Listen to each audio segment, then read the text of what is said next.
Good morning, guys. Chapter 8 today is called A Family Reunion. The next thing Ralph knew, his mother was shaking him by the shoulder.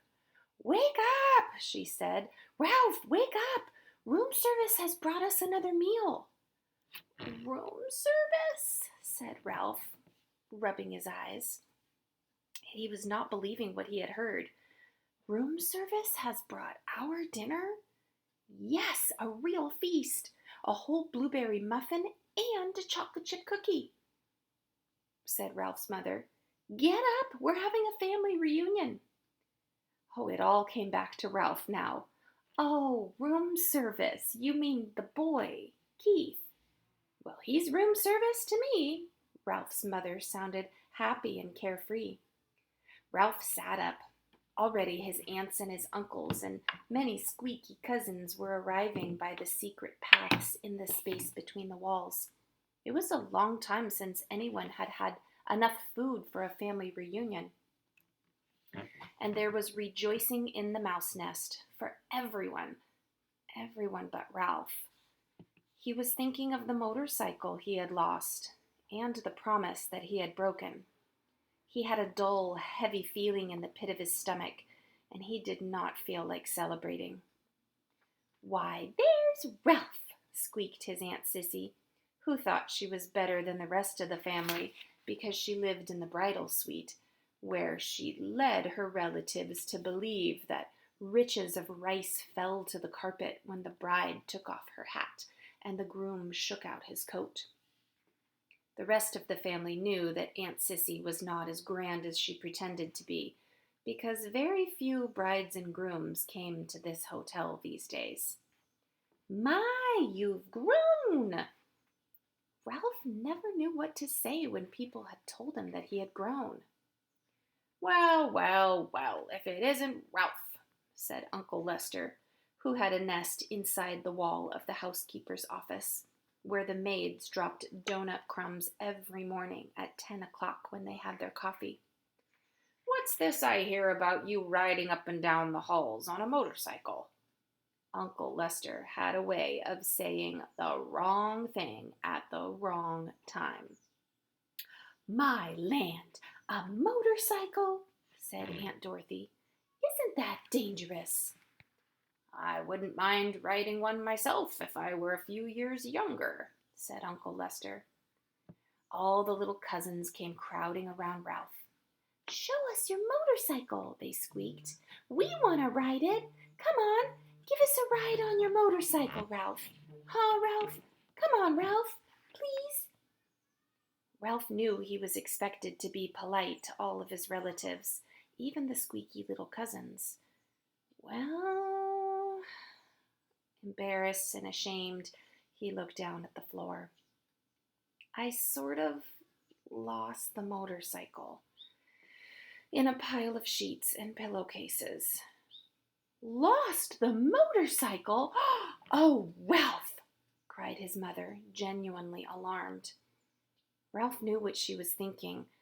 Did this mean the end of room service? Did she have to go back to pilfering crumbs for his brothers and sisters? "That's a young mouse for you," said tactless Uncle Lester. "Can't take care of anything." "If anybody asks me, it's a good thing that he's lost it," said Aunt Dorothy. "Riding a motorcycle is just plain foolhardy." All the little cousins looked disappointed and sulky. "I don't think he ever had a motorcycle," said one. "I bet he just made it up," said the other, and the rest agreed. Ralph felt terrible. The family reunion swirled on around him. The muffin and the cookie were divided. Cousins fought over blueberries. Uncles, usually overweight uncles, asked for second helpings, and everyone talked at once. The little cousins finished their dinner and went racing around the mouse nest. The aunts and uncles raised their voices to be heard above the racket that their children made. And then suddenly, from a knothole, a noise that drowned out the squeaks and the squeals of the young mice at play. Shh!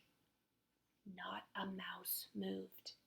They looked at each other, too terrified to speak. "Psst! Hey, Ralph, come on out," whispered Keith at the entrance to the mouse nest. Ralph's mother gave him a little shove, but no one spoke. With heavy feet, Ralph walked into the knothole. He did not want to go out into room 215. "What do you want?" he asked.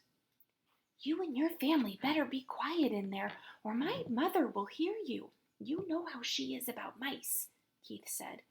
"I don't know why people say things are quiet as mice. You sound pretty noisy to me." Behind Ralph, his relatives began to tiptoe quietly away to their own homes, leaving his mother to do all the cleaning up. "Did you have a nice picnic?" Ralph asked, dreading what he must tell the boy. "Yes, we saw an old mining town with a real jail and bars on the windows." Keith reached into his pocket and pulled out something curved and hard and white, with a rubber band fastened to it with a piece of Scotch tape. "I brought you a present," he said. "Come on out." Puzzled and curious, Ralph squeezed through the knothole. "What is it?" he asked. Whatever the object was, he had never seen anything like it. "Half a ping-pong ball that I found down in the game room," said Keith. "See, I padded the inside with some thistledown and anchored the rubber band to the top with Scotch tape." "What for?" Ralph said, still not understanding.